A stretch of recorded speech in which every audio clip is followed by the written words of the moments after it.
Hello guys, welcome back to my YouTube channel. So আজি মই আলোচনা কৰিম আপোনালোকৰ লগত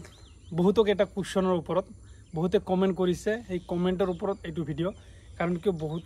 বহুত কোৱেশ্চন সুধিছে আজি এই কোৱেশ্চন বিলাকৰ আনসাৰ দিম এইটো ভিডিওৰ জৰিয়তে সো ভিডিওটো হেকলৈকে চাব আৰু যদি চেনেল নতুন আছে প্লিজ সাবস্ক্ৰাইব কৰি বেল আইকনটো প্ৰেছ কৰিব সো বলক বেছি দেৰি নকৰি ভিডিওটো আমি আৰম্ভ কৰো কাৰণ বহুত কোৱেশ্চন আছে আনসাৰ দিব লাগিব সো বলক বেছি দেৰি নকৰি আৰম্ভ কৰো ভিডিওটো বহুত ইম্পৰ্টেন্ট কোৱেশ্চন বহুতৰে জানিবলগীয়া কোৱেশ্চন আছে এখিনি অসম পুলিচৰ বিষয়ে সো ভিডিওটো হেকলৈকে চাব সো বলক বেছি দেৰি নকৰি আৰম্ভ কৰো ভিডিওটো সো সবৰে ইম্পৰ্টেন্ট কোৱেশ্চন সবৰে মানে মনত জানিব লগা কোৱেশ্চন পুলিচৰ ইন্টাৰভিউক লৈ যে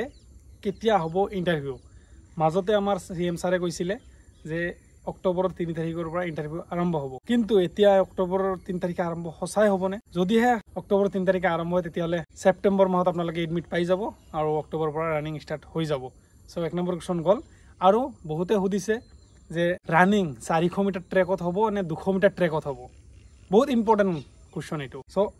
এবিউবিৰ মোৰ হিচাপত 200 মিটাৰ ট্ৰেক হ'ব মই যিখিনি ট্ৰেকৰ খবৰ লৈছিলো আমাৰ চিৰাং ডিস্ট্ৰিক্টত 200 মিটাৰ ট্ৰেক তো বাকিখিনি তো বহুত কেটা মই খবৰ লৈছো 200 মিটাৰ ট্ৰেক লিগিৰি পুখুৰীতো 200 মিটাৰ ট্ৰেক সো তেনেকে 200 মিটাৰ ট্ৰেকতে হ'ব সাগে যদি হয় 200 তেতিয়ালে সবৰে 200 হ'ব আৰু যদি 400 হয় তেতিয়ালে 400 হ'ব সবৰে তো এইটো টেনচন কৰিব নালাগে ট্ৰেক লৈ টেনচন কৰিব নালাগে সবৰে একে সমানে ট্ৰেক হ'ব ঠিক আছে আৰু বহুতে সুধি থাকে যে মোৰ ঘৰ কোন ডিস্ট্ৰিক্টত সো মোৰ ঘৰ হল চিৰাং ডিস্ট্ৰিক্টৰ পালেংবাৰী বিজনিৰ ওচৰত আৰু হৰভোগৰ পৰা গলে 5 কিলোমিটাৰ হয় তো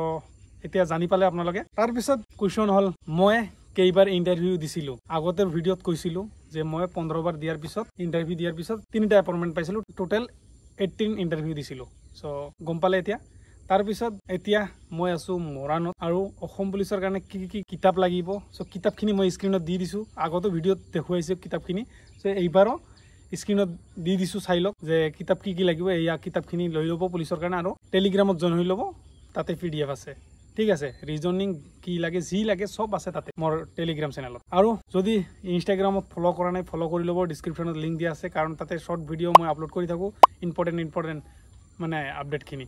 ঠিক আছে তো আৰু এতিয়া যদি কোনোবাৰ কিবা কোৱেশ্চন আছে তেতিয়াহলে মোক কমেন্ট কৰি জনাব এই কোৱেশ্চনৰ ওপৰত মই নেক্সট ভিডিও বনাম আৰু ৰানিং ভালদৰে কৰি থাকক সোনকালে ইন্টাৰভিউ হ'ব আৰু টাইমিংটো ভাল আনিব 12 মিনিটৰ মানে 12 12:30 11:30 এনেকুৱাৰ ভিতৰত লৈ আহিব যিমান চেষ্টা কৰি হলিও যিমান কষ্ট নহলিও লৈ আহিব লং জাম্প আৰু সিন আপ এক্সিলেন্ট মাৰিব আৰু সোৱালিখিনিৰ ক্ষেত্ৰত কৈছো সোৱালিখিনিৰ ক্ষেত্ৰত লং জাম্পটো এক্সিলেন্ট মাৰিব ৰানিংটো 12 মিনিটৰ ভিতৰত মাৰি দিব সৰি 12 নহয় 6 মিনিট 6.5 মিনিটৰ ভিতৰত মাৰি দিব 100% নাম আহি যাব ৰিটেনৰ কাৰণে ষ্টাডি কৰি থাকক ভালদৰে আৰু প্ৰিপাৰেচন ৰানিং আৰু লং জাম্প ফিল্ডত ফালি দিয়ক আৰু ৰিটেন ঘৰত আহি ঠিকছে পঢ়ক কাৰণ এবাৰে চান্স পাইছে এটা ভ্যাকেন্সি লাগে ভালদৰে পঢ়ক ভালকে এটা ভ্যাকেন্সি লওক আৰু আমাৰ নিচিনা আহি ডিউটি মাৰক সপোন পুৰা কৰক সো আজিৰ কাৰণে এইখিনি আছিল ভিডিওটো ভাল লাগিলে লাইক এণ্ড শেয়াৰ কৰিব আৰু কি ভিডিও লাগিব নেক্সট কমেন্ট কৰি জনাব নেক্সট ভিডিও আহি আছে অতি সোনকালে লগ পাম নেক্সট ভিডিওত জয় হিন্দ জয় আই অসম